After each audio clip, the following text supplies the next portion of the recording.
Hi everybody, it's Sarah Cray with Let's Make Art, and today we are painting some Valentine's Day cards. Aw. Oh.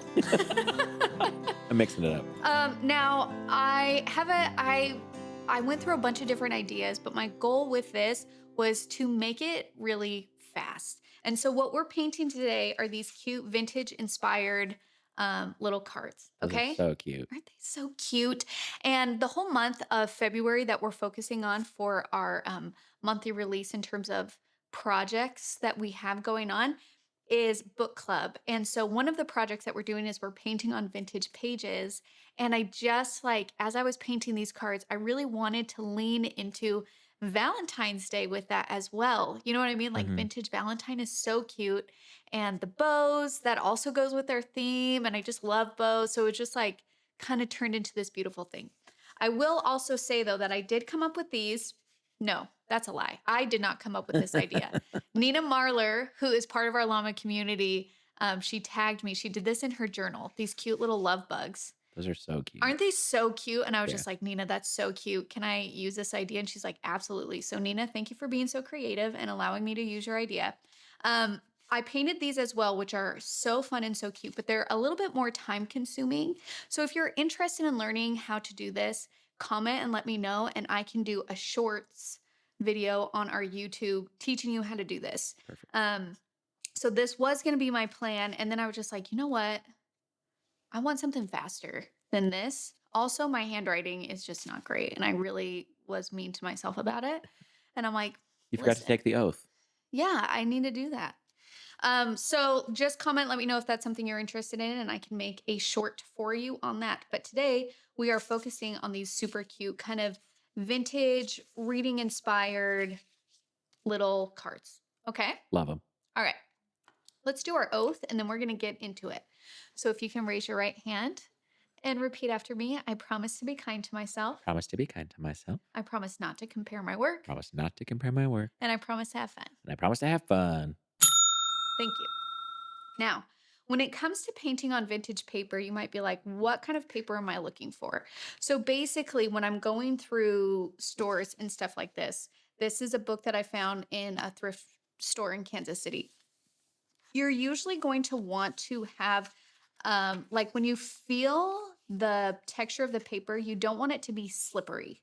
If it's slippery, then I don't think paint would work on it really well. I'm also looking for something that is visually aged. So this brown hint, like that's good. If it has age spots, that's even better. I feel like you could like tell by smell. like mold. Yeah. You could like smell the book and be like, this is vintage. Yeah. So that's kind of what I look at the texture. Then I want to make sure it's a little bit thicker. And then I look for the visual aspect of the age. And here, this is a good example of something that's more slippery. Also, So that's The Prophet. Please don't paint in that one. I love that one. It's one this of my is favorite books. it's such a good book. So basically, once I feel good about that, you try it, you just tear a page out, and then you can paint on it. The second thing is if you are turning this into a card where you're going to want to write something in the inside, you want to choose a paper that has nothing on the other side of it. So usually like title pages in between chapters, that's where I got a lot of these from to then make it so like this one, I didn't do that. So you can still write in it, but like Where? there's words there. So just be aware. Also, though, sometimes you don't need, like, sometimes you just need a tag. So even if it was just something like this tied to a little present, isn't that so cute? So cute. I can't handle it. Okay, keep those things in mind as you're choosing your paper. Now we're going to talk about drawing bows. So there's a lot of different styles that come with drawing bows, and you are going to lean towards a specific style based off of your own preferences. For me, I love a droopy bow. Okay, give me that like tea stain, velvet. It doesn't have a lot of movement. It's kind of limp. That's my type of bow. I like that. All right. So that's what I like to paint and draw. But basically, a bow always has 5 elements. You have the knot where it starts, you have the bow, and then the string. Okay? That's like the basic element of the bow. So from here, this is where you're going to decide, do I like it really structured? Do I like it really floofy? For me, because I like it to where it's kind of like limp, I do my center knot. And then when I go to do this right hand Ear. ear, thank you, Loop. loop, Ear. ear, let's say ear, the right hand ear. I'm going to go out and then I kind of just let it wiggle. Just do a little wiggle. And it doesn't have to be symmetrical. And actually, it's better if it's not symmetrical because then I think that's a little bit more realistic to what we're going to see. So then, boop. Okay. And then from here, I'm going to add some detail lines. So if you look at these, you'll see that I did the shape and then I just add a little bit of line work, just trying to show that there's like some dimension. Okay. So maybe this bow starts here and now it has some thickness to it and a little bit more personality to it. It can also have another little loop right here. So then we can do the same thing on this side. And then maybe it curves this way. And then for this string that hangs down, it can have like go in like a upside down V, or it can be straight.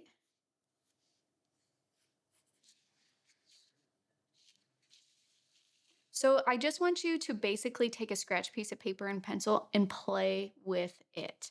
Now, when you're thinking about how do I know where to put the second line to make it look like it's dimensional? If you honestly have like a piece of string or something, that will actually be helpful for you to visualize where it kind of turns. But basically, what I do is I have my ear and then I think about, okay, if it's coming out of this knot, then the front of it is going to be thick. And then as it turns, it's going to thin out. And then I have to think that it still turns. So there's still some back to it. And it usually kind of connects like that. And then if you're really detailed, then you usually shade where it turns. Okay. Mm-hmm. But for these, they're so simple that we're not going for something that's super realistic. It's kind of just giving a hint of that dimension and not fully rendering out that dimension. Okay. Now, let's say you're someone who likes a more structured bow.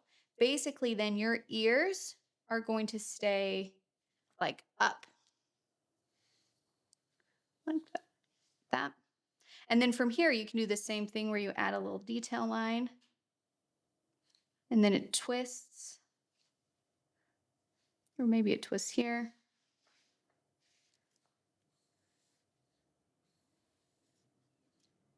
Okay. But you see how much more like that feels like it's stronger, like gravity is not Yeah. hanging it down just because we're keeping that out. Then the other bow that you can do is you actually are going to do a curve this way and this way, connect it, and then you're going to do a loop. And that's more like a bow tie. Oh. So it's going to be curve, curve, close it, close it. And then here you can even do like stronger. And then that's where you would do detail lines like this. Boop, boop. And cover. There you go. So there's a bunch of different ways that you can approach painting or drawing bows. You can also, if you just did a Google search like bow illustration or something, you're going to see a million different styles. You can choose one that you're like, oh, yes, I love that. But for me, I love a limp bow. So that's what I'm going to be painting. Now it's totally up to you to shift and to change it to something that you like and that you want. All right. All right. Okay, so now what I'm going to do is I have a round two. I have some paint. I'm using my Stoneground paint code that was curated by Sarah Simon, the Mint Gardener, because she has some gorgeous pinks here, pinks and red. And this was actually part of our 12-day giveaway. So that's my, if you've seen this before, I've talked about it before, but that's what I'm going to use. Now I'm going to look for a page in some paper that doesn't have anything written on one of the sides, or at least half of it. There might not be many left in this book because this is what I was practicing on. This one has it. Oh gosh, look at those spots. Beautiful. That's such good like texture and age. But I don't want to draw over a drawing. I want to draw over or paint over text. Oh, there's one. Oh, it's ripped. Oh,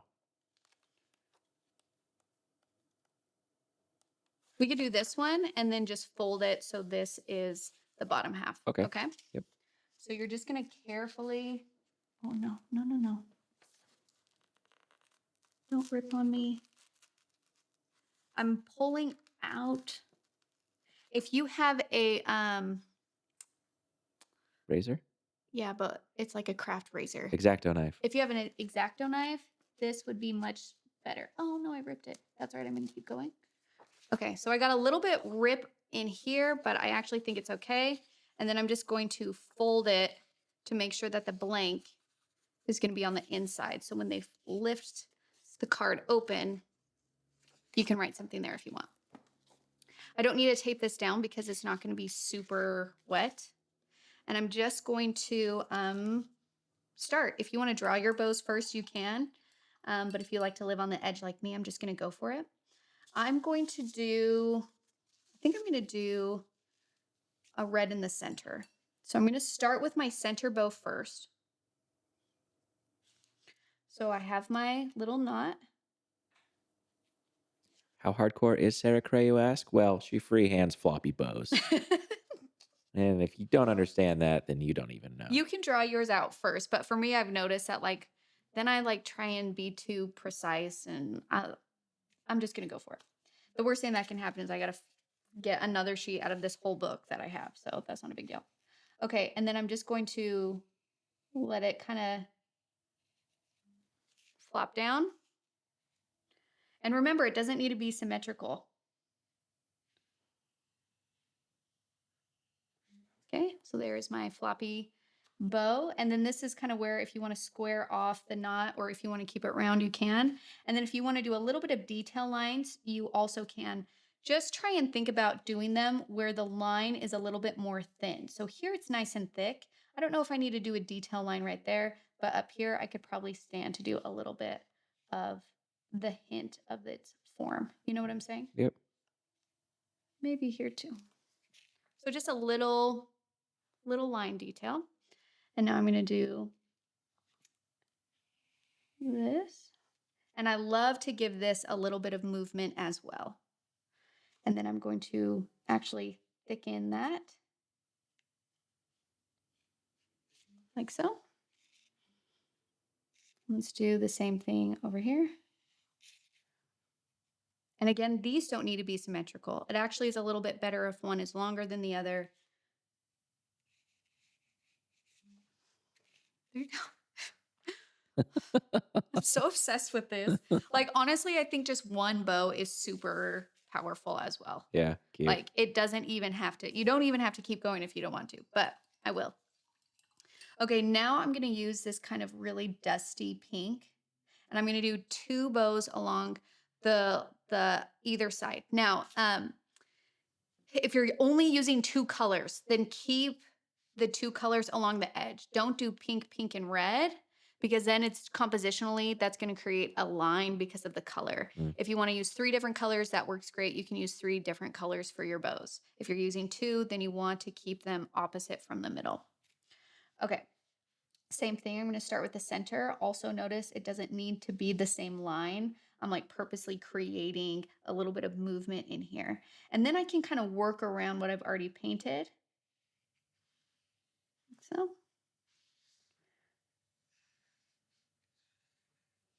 I have a little bit of a tear here, but I'm not going to let that stop me. Okay. And then if you want to do some detail lines, you can. And here, if you want to show that this is twisting, if this is the thick side, let's say this is the top side, it would twist here and then come back under this way. We can't see that very well. But if you paint one of the projects with us where we paint a bow on a candle, then I go really into the details of painting the different values to create that sense of twistiness and form. Here, we're keeping this so simple that it's not necessary.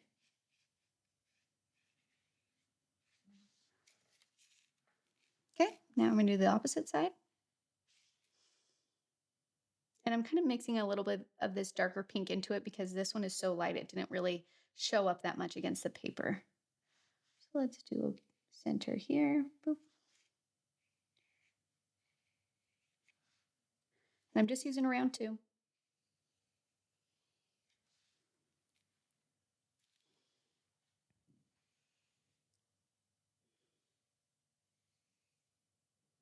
Okay, let me see if I can show you a little bit better about the twist. So let's say I want this ribbon to twist. If this is the front, here, I'm going to outline that. So, and then here we see it start to twist. And then wherever it goes into that corner on the inside is where I'm going to add that little twist. Mm, You see? So now it looks like it's kind of twisting around. yeah. And you can actually even darken that little lip to kind of make it more obvious that it's twisting. And we can actually do the same thing on this side.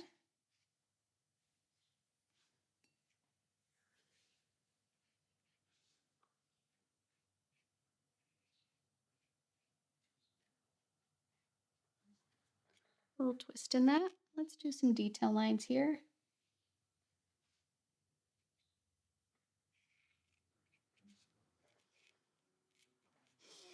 And then I always like to do a border on a card, and I'm going to do a little hearts because, Valentine's Day. Hmm.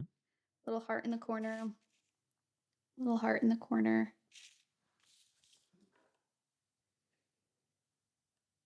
Little heart, little heart. And the hearts don't need to be perfect. People are like, oh, yeah, it's a heart. And then they move on. I get it. It's a I heart. get it. And then I'm just going to do really light pressure. So I'm basically just using the tip of my paintbrush. If you want to use like a gold pen, you can. Here, I used a gold pen for it. It didn't show up that much on the aged paper. So that's why I decided to go with red on a different one. And I like the red better. So I'm just going to thin line, dot, dot, thin line, dot, dot, thin line. The lines don't even need to be the same length. It's fine. Don't stress. We'll do thin line, dot, dot, thin line, dot, dot, thin line. You can do a consistent line. It's really hard to do a straight, even line. Sometimes I go for it, sometimes I don't. There's no right or wrong. I just feel like a border really finishes a card, especially if it is unpainted.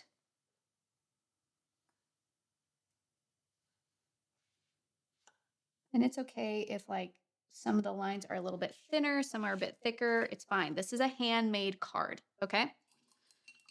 And that's it. Beautiful. Tell me that's not so cute. It's so cute. I'm so obsessed with it. I think it's just darling. She's it's so cute. She's mad about it. I am mad about it. I just was like, yes, I love it. This one I tried to do a bunch of different bows.